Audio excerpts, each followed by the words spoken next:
नमस्कार दोस्तों, स्वागत है आपका अपने YouTube चैनल पर। और साथियों, इससे पहले हमने आर के नारायण पढ़ा है, मुल्क राज आनंद, खुशवंत सिंह और राजा राव, जो लास्ट क्लास मैंने दी थी आपको। और साथियों, 5 से 6 राइटर हमने इंडियन राइटर पढ़े हैं जो कि मोस्ट इम्पोर्टेंट है, चाहे कमिंग एस्टेट है, HPSC है या HSC PGT कोई भी एग्ज़ाम होता है।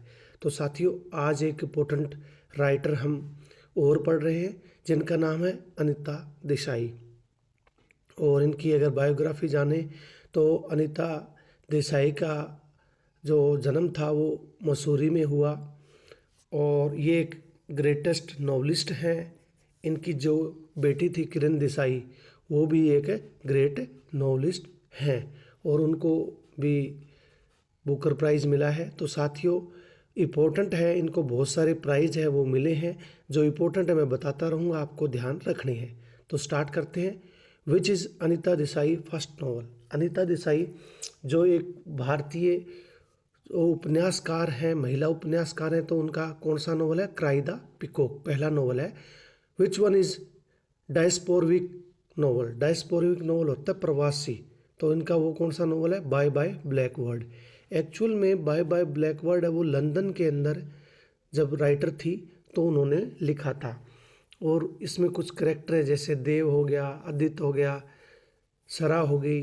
तो इसमें जब देव है वो लंदन में पढ़ाई के लिए जाता है, इकोनॉमिक्स की पढ़ाई के लिए वो वहाँ जाता है, तो वो देखता है कि इंडियन के साथ भेदभाव किया जाता है, चाहे वो कलर को लेकर हो या भारतीयता को लेकर हो। तो उसी के ऊपर आधारित है बाय बाय ब्लैकबर्ड। थोड़ा सा बता दिया ताकि आपको याद रहे। डायस्पोरिक नॉवल वो होता है जहाँ हम इमिग्रेंट के रूप में जाते हैं, यानी कि देव जैसे विदेश में जाता है तो वो वहाँ का होता है इमिग्रेंट, तो उसके साथ भेदभाव किया जाता है। इस पर आधारित है ये नॉवल। तो थोड़ा सा बता दिया साथियों, आगे चलते हैं। Which one is partition novel set in 1947। यानी कि जब भारत विभाजन हुआ तो उस समय का नॉवल कौन सा इनका? The peacock garden. Juni A Muslim girl is the central character in peacock Garden में। जूनी है जो मुस्लिम गर्ल है, वो करेक्टर कहाँ है? जूनी है जो पीकॉक गार्डन में। Dev is the central character in. अभी मैंने बताया कि बाय बाय ब्लैक वर्ड के अंदर एक स्टूडेंट है वो पढ़ने के लिए लंदन में आता है जिसका नाम क्या है? देव है, और वो वहाँ के रेशनलिज्म से परेशान है। तो ये सब हमने जाना। Maya is the central character in. Maya किसके अंदर सेंट्रल करेक्टर है? Cry the Peacock. 7th question. Aditya is the central character in. तो अभी मैंने बताया कि देव, आदित्य, सारा, ये सभी करेक्टर कहाँ हैं? बाय बाय ब्लैकबर्ड में। ठीक है। आदित्य है जिसने सारा से शादी की है। आदित्य एक इंडियन है, बंगाली लड़का है, लेकिन उसने सारा से शादी की है जो कि वहाँ लंदन की क्या है? नेटिव है। 8th। Monisha is the central character in. वो इज़ इन द सिटी में है Monisha. Where was Anita Desai born. शुरू में मैंने बताया दिया था कि अनीता देसाई का जन्म कहाँ हुआ है? मसूरी में हुआ है। When was fasting feasting published.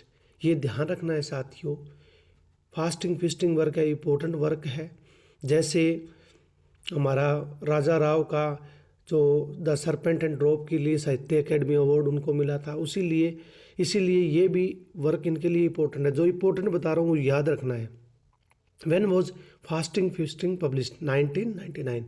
Which one is not part of Bye Bye Blackbird? क्या पार्ट नहीं है? कमिंग बैक नहीं है। ये सारी चीज़ें डिपार्चर है, डिस्कवरी एंड रिकग्नाइजेशन है, अराइवल है, लेकिन कमिंग बैक नहीं है। Which novel of Anita Desai was not shortlisted for Man Booker Prize. किसको बुकर प्राइज़ नहीं मिला? बहुत सारे बुकर प्राइज़ है वो अनीता देसाई को मिले हैं, लेकिन किस वर्क के नहीं? जैसे सबसे पहला वर्क था इन द क्लियर लाइट 1980 में जो आया, उसके लिए बुकर प्राइज़ मिला है। फास्टिंग फीस्टिंग 99 में आया, उसके लिए बुकर प्राइज़ मिला है। 1984 में कस्टडी आया, उसके लिए भी बुकर प्राइज़ मिला है। लेकिन फायर ऑन माउंटेन, इसके लिए इसको साहित्य अकेडमी अवार्ड मिला है साथियों। तो ये मेन बुकर प्राइज़ की लिस्ट में नहीं है। अगला बढ़ते हैं। Nanda call is the central character in Fire on mountain. ध्यान रखना है, फायर ऑन माउंटेन, 3 वर्क ध्यान रखने हैं। फायर ऑन माउंटेन और फास्टिंग फीस्टिंग, और ये जो clear light of the day, fire on mountain, fasting feasting, in custody, इनकी डेट ध्यान रखनी है। एक तो clear light of day 1980, fasting fisting 1999, in custody 1984। Date ध्यान रखनी है। इनके लिए इसको मेन बुकर प्राइज मिला है और फायर ऑन माउंटेन के लिए साहित्य अकेडमी अवार्ड। इतना ध्यान रखना है। Bimla is the central character in Clear light of the डे में है। Raka is the central character in Fire on Mountain में है। 25th Tara is the central character in Clear light of the डे के अंदर है। 26th Raja is the central character in Clear light of the डे। Ila Das is the central character in Fire on Mountains. 27 कर लिए हैं। 28 देखते हैं। Arun is the central character in Fasting Feasting. ठीक है साथियों। Uma is the central character in Fasting Feasting. Deven is the central character In Custody. Noor is the central character in, तो किसमें? नूर कस्टडी में। अब यहाँ से इंपॉर्टेंट चीज़ें शुरू होने वाली है जो कि आपको ध्यान रखनी है। In how many parts fire on mountains divided. Fire on mountain जो शिमला के कसौली के बारे में लिखा हुआ है राइटर ने, माउंटेन का मतलब आप शिमला से समझ सकते हो, शिमला के कसौली में लिखा हुआ है, वो कितने भाग में डिवाइडेड है? 3 में। विच नॉवेल्स कसौली शिमला। क्वेश्चन भी आ गया कि कौन सा नॉवल है वो कसौली शिमला में बनाया गया है या उसकी कहानी लिखी गई है। तो फायर ऑन माउंटेन याद भी रख सकते हो, माउंटेन मतलब Shimla. Which novel of Anita Desai was shortlisted for Man Booker Prize 99। 1999 में मेन बुकर प्राइज के लिए कौन सा नॉवल इनका शॉर्ट लिस्टेड हुआ? तो मैंने बता दिया था फास्टिंग फिस्टिंग। इन कस्टडी भी हुआ है, क्लियर लाइट भी हुआ है और फायर ऑन माउंटेन के लिए Sahitya Academy Award. Which novel of Anita Desai was shortlisted for Man Booker Prize fiction 1984। 1984 में बुकर प्राइज मिला है कस्टडी के लिए और 1999 में फास्टिंग फिस्टिंग के लिए। तो 35 तक आई थिंक आपको क्लियर हो गए। 36 पे which novel of Anita Desai was shortlisted for the Man Booker Prize fiction 1980। तो clear light of the day. 3 novel के लिए इनको बुकर प्राइज मिला है साथियों, ध्यान रखना है। 1980 में क्लियर लाइट ऑफ द डे, 1984 में जो इनका वर्क आया आपको यहाँ बताया इन कस्टडी, और फास्टिंग फिस्टिंग 1999 में 3 के लिए मिला है। Which novel of Anita Desai won Guardian Prize. ध्यान रखना है, बच्चों का एक वर्क है the village by the Sea, इसके लिए इनको गार्जियन प्राइज मिला है। Which novel is Anita Desai's latest novel. जो नया नॉवल है बिल्कुल लेटेस्ट नॉवल कौन सा है? Zig zag way. Which novel has the subtitle and Indian family story. तो इंडियन फैमिली स्टोरी किसके अंदर लिखी गई है? The village by the sea के अंदर। Which novel Anita Desai set in America. और अनीता देसाई कहाँ रहती थी? अमेरिका में। जैसे हमने पिछला राइटर वो जो पढ़ा था मुल्क राज आनंद, वो भी कहाँ रहते थे? अमेरिका में, और मृत्यु भी वहाँ उनकी हुई अमेरिका में। उसी प्रकार अनीता देसाई भी अमेरिका में रहती थी और अमेरिका के बारे में कौन सा नॉवल लिखा है? Zig zag Way. Eric is the central character in Zig zag way.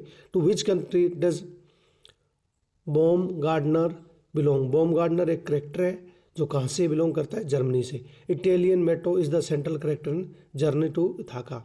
German Sophia is the central character in. German Sophia किसके अंदर है साथियों? Journey to Ithaca. Sita is the central character in Where Shall We Go This दिस समर। Papaya is the central character in Cat on House Boat. Which of the following is not a collection of short story by Anita Desai. Short story कौन सी नहीं है? The Nightingale and रोज नहीं है, बाकी सारी इनकी क्या है साथियों? Short story. ध्यान रखना है कौन कौन सी शॉर्ट स्टोरी इन्होंने रखनी है। इतना इंपॉर्टेंट नहीं है लेकिन थोड़ा ध्यान रखते हो। Where does Anita Desai at present live. Anita Desai present में कहाँ रहती है साथियों? अमेरिका में। तो बता दिया था। Which novel deal with the journey of 2 European to India for spiritual fulfilment. Journey to Ithaca के अंदर 2 व्यक्ति है जो यूरोप से आते हैं अपनी जो आध्यात्मिक फुलफिलमेंट के लिए। Which prize award did not Anita Desai win. कौन सा प्राइज नहीं मिला? Guardian Prize The village by इसी के लिए मिला है। साहित्य अकेडमी अवार्ड आपको बताया था फायर ऑन माउंटेन के लिए मिला है। पद्म भूषण भी मिला है इनको, लेकिन इनको बुकर प्राइज है वो नहीं मिला। द मेन बुकर प्राइज मिला है, बुकर प्राइज इनको नहीं मिला है। Which novel deal with the revival. इनकी बेटी को मिला है बुकर प्राइज, आगे हम चर्चा करेंगे। Which novel deal with the revival of America writer passion for writing. तो जिग जैग वे है जो अमेरिका के बारे में ये लिखती हैं। Which novel deal with the gender discrimination between son and daughter. बेटी और बेटे के भेदभाव को लेकर इन्होंने नॉवल कौन सा लिखा है? Clear light of the day, जिनके लिए इनको आपको पता है मेन बुकर प्राइज मिला है। Who represent fasting feasting. ध्यान रखना है, जो फास्टिंग फीस्टिंग नॉवल है उसमें फास्टिंग से कौन सा करेक्टर दिखाया गया है? Uma. Who represent feasting in Fasting feasting. Feasting के रूप में कौन सा करेक्टर फास्टिंग फीस्टिंग नॉवल में? तो अरुण है। Which novel has been taken from Constantine Cavafy poems? तो Journey to Dhaka. Which novel is absurd novel? Absurd novel कौन सा है? बॉमगार्डनर्स बॉम्बे। बॉमगार्डनर एक करेक्टर का नाम है साथियों। अब्सर्ड नॉवल जैसे कि मार्टिन एसलिन ने ये अब्सर्ड नॉवल का सिद्धांत है, वो जो कंसेप्ट है वो दिया था। विच नॉवल सेट इन दिल्ली? दिल्ली के अंदर कौन सा नॉवल सेट हुआ है? तो हमारा इन कस्टडी, जो 1980 में आया था और जिसके लिए मैन बुकर प्राइज मिला है। Which novel deal with the struggle of brother and sister to the years livelihood? The village by the sea. Which novel deal with the theme of forgiveness in order to safeguard family relationship? Clear light of the day. तो ये तो बताने की ज़रूरत नहीं है आपको, ये वर्क इन्हीं के हैं। अब clear light of the day, fire on mountain, fasting feasting, in custody. तो इन कस्टडी 1980 में आया था, मैन बुकर प्राइज़ मिला है। और फायर ऑन माउंटेन के लिए साहित्य अकेडमी अवार्ड मिला है। और ये सभी मैंने आपको बता दिए हैं। Who is Anita Desai's Booker prize winner daughter? इनकी बेटी है, उनको बुकर प्राइज़ मिला है जिसका नाम किरण देसाई है। और नीचे आपको नाम दिए हुए हैं, किरण देसाई है, उनका एक वर्क है, उसके लिए इनको जान सकते हो कि क्या मिला है साथियों? बुकर प्राइज़ मिला है इनको खुद को। तो उनकी जो बेटी है उनको 2006 में ये बुकर प्राइज़ मिला है और वर्क था the inheritance of loss. Inheritance of loss के लिए इनकी बेटी किरण देसाई को क्या मिला है साथियों? बुकर प्राइज़ मिला है। तो ये छोटी मोटी चीज़ें आपको अनीता देसाई के बारे में ध्यान रखनी है। टिल देन साथियों, टेक केयर।